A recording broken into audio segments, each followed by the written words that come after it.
L'Odissea non finisce davvero con il ritorno a Itaca.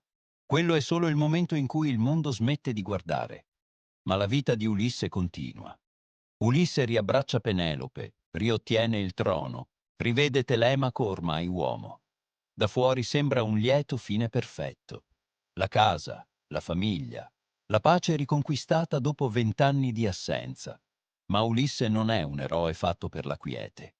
È l'uomo dell'inganno e dell'ingegno, colui che ha sfidato i mostri, gli dei, il mare e perfino il proprio destino.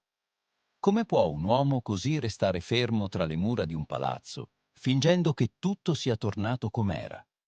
Per questo, dopo Omero, altri poeti, miti e riletture non accettano che la sua storia finisca lì. Riprendono il filo del racconto e lo portano oltre Itaca. C'è chi vede Ulisse costretto a un ultimo viaggio sulla terraferma per placare l'ira di Poseidone. Chi lo immagina vittima di un destino tragico, ucciso senza riconoscersi dal figlio nato da Circe. E chi, come Dante, lo condanna a un folle volo oltre i limiti umani, alla ricerca di una conoscenza proibita. Ne emerge un Ulisse diverso, meno eroe da statua, più uomo inquieto, incapace di accontentarsi, diviso tra il richiamo della casa e quello dell'ignoto. Un Ulisse più fragile, più contraddittorio, quindi più simile a noi. Questa non è solo la fine di un personaggio, è la domanda che ci lascia. Può davvero trovare pace chi è nato per andare oltre? Quella che stai per ascoltare è la vera fine di Ulisse, o forse il suo eterno non finire. Se ami i miti, gli eroi e le storie senza tempo, iscriviti al canale e viaggia con me. Nell'Ade non si va per curiosità, si scende solo quando la vita non basta più. Ulisse lo sa, ha affrontato mostri, tempeste, inganni divini, eppure è qui, nel regno dei morti, perché c'è una domanda che non riesce a ignorare. Il suo viaggio finirà davvero a Itaca. Tra le ombre emerge Tiresia. È cieco, ma vede più di chiunque altro. Non ha bisogno di guardare Ulisse negli occhi. Conosce già la sua risposta. Tiresia non parla di gloria, non promette pace, non concede illusioni. Gli dice che sì, Ulisse tornerà a casa, ucciderà i proci, ristabilirà l'ordine, riavrà sua moglie, suo figlio, il suo regno. Ma poi ci sarà il silenzio, e nel silenzio l'inquietudine, perché Ulisse non è un uomo fatto per fermarsi. Poseidone non ha dimenticato. L'accecamento di Polifemo ha lasciato una ferita che il tempo non guarisce, e finché quell'ira non sarà placata, Ulisse non potrà conoscere la pace. La profezia è chiara e terribile. Ulisse dovrà ripartire, ancora una volta, ma non per mare. Dovrà prendere un remo, lo stesso simbolo che lo ha portato lontano da casa, e caricarselo sulle spalle. Dovrà camminare verso l'interno, lontano dalle coste, lontano dal suono delle onde. Attraverserà terre che non conoscono il mare, popoli che non usano il sale, uomini che, vedendolo, non riconosceranno il remo. Lo scambieranno per un semplice strumento da lavoro. E proprio allora, in quel momento di incomprensione, Ulisse capirà di essere arrivato. Pianterà il remo nel suolo, come si pianta una radice, come si abbandona un'identità.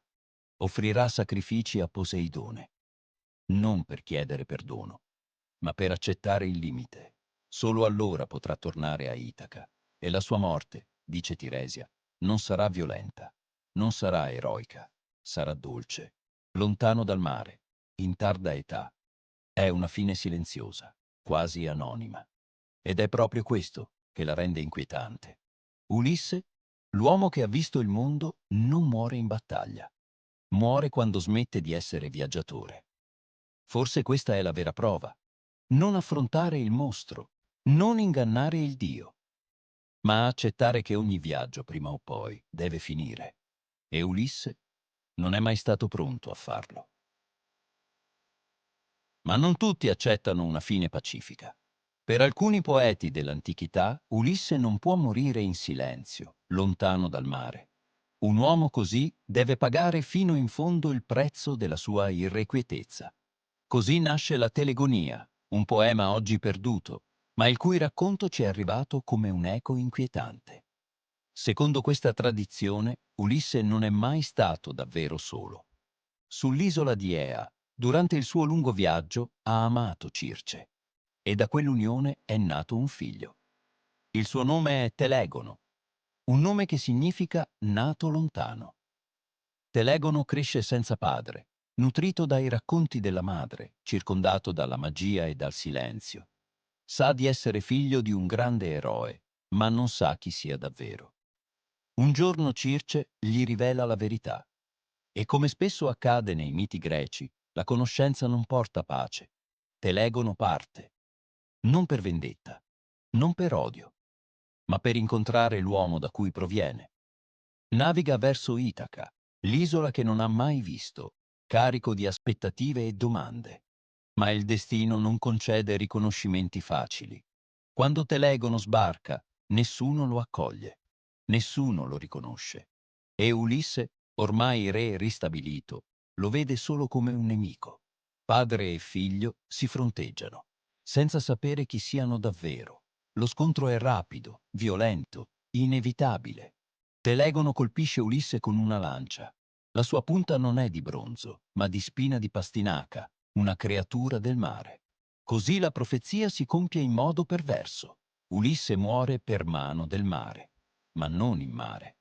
Nel momento in cui il sangue scorre, la verità emerge. Telegono capisce, Ulisse comprende. È un riconoscimento tardivo. E per questo ancora più tragico. Ulisse muore guardando il figlio che non ha mai conosciuto. Telegono resta con un peso che nessun viaggio può cancellare. Ma la storia non si ferma qui. Come se il mito volesse spingersi oltre ogni limite umano. Il destino intreccia ancora una volta i fili della famiglia. Telegono sposa Penelope. Telemaco, il figlio legittimo di Ulisse, sposa Circe. Un nuovo ordine nasce dalla rovina del precedente. Un equilibrio fragile, costruito su una colpa irreversibile. Itaca è salva, ma non è più la stessa. Il re è morto. La corona è a terra. Il cielo si oscura. In questa versione Ulisse non trova pace, non trova redenzione. Trova solo la conseguenza finale delle sue scelte. Perché nei miti greci il destino non dimentica e il sangue, prima o poi, chiede il suo prezzo. Ma per Dante, neppure questa morte è sufficiente. Il poeta rifiuta la fine domestica, rifiuta la tragedia familiare, perché per lui Ulisse non può essere fermato né dalla casa, né dalla colpa, né dalla morte ordinaria. Nel canto 26esimo dell'Inferno, Ulisse parla dalla fiamma che lo avvolge. Non è più un re, non è più un padre, è solo una voce. E quella voce racconta un'ultima scelta.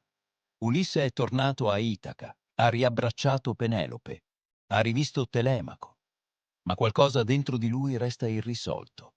La terraferma gli pesa, il silenzio lo soffoca, il mare lo chiama ancora. Così Ulisse riparte, non per necessità, non per vendetta, ma per conoscere. Raduna pochi compagni, vecchi e stanchi come lui, e li convince con parole che sono diventate immortali. Non li chiama alla gloria, non promette ricchezze, li invita a essere uomini fino in fondo, a non vivere come bruti, ma a seguire virtù e conoscenza. E c'è qualcosa di terribilmente umano in questo invito, perché Ulisse non mente, crede davvero in ciò che dice. La nave supera le colonne d'Ercole, quel confine che gli antichi avevano posto per separare l'umano dal divino, il lecito dal proibito. Oltre quel limite non c'è più il mondo degli uomini, c'è l'ignoto. Ulisse vede una montagna in lontananza, è il purgatorio, la soglia della salvezza, ma non è pronto per quella ascesa. Il mare si ribella, un turbine improvviso si solleva, la nave gira su se stessa. L'acqua invade il ponte. In pochi istanti il viaggio finisce. Il mare si richiude su Ulisse e sui suoi compagni. come una sentenza irrevocabile. Per Dante, questa è la vera colpa di Ulisse, non l'inganno, non l'astuzia, ma l'aver voluto sapere troppo, senza accettare il limite umano. Ulisse diventa così un dannato, non perché cerca la conoscenza, ma perché la cerca senza misura. È l'eroe dell'intelletto che diventa vittima del proprio desiderio. E forse è proprio per questo che la sua storia continua a parlarci. Perché Ulisse non è solo un personaggio, è la tentazione eterna di andare oltre, anche quando sappiamo che potremmo perdere tutto. E nel silenzio dell'inferno, la sua voce continua a bruciare. Ulisse torna a casa, rivede Itaca, il focolare, il volto di chi lo ha atteso per anni, e per un momento tutto sembra compiuto. Ma Ulisse non smette mai di partire, perché il suo destino non è un luogo, non è un trono, non è una fine ordinata. Il suo vero destino è il movimento, la tensione verso ciò che è oltre, la domanda che non trova mai una risposta definitiva. Per Omero, Ulisse è l'uomo che ritorna. Per i miti successivi, è l'uomo che non riesce a fermarsi. Per Dante, è colui che paga il prezzo di aver voluto sapere troppo. Tre destini diversi, un solo filo comune. Ulisse è l'uomo dell'inquietudine, colui che non accetta confini, che non si accontenta del già visto, che preferisce il rischio alla quiete. Ed è forse per questo che, dopo 3000 anni, continuiamo a raccontare la sua storia. Perché in Ulisse ci siamo anche noi. Ogni volta che sentiamo che non basta, ogni volta che sentiamo il richiamo di qualcosa di più grande, ogni volta che dobbiamo scegliere se restare o partire. Forse il vero insegnamento dell'Odissea non è come tornare a casa, ma come convivere con il desiderio di andare oltre.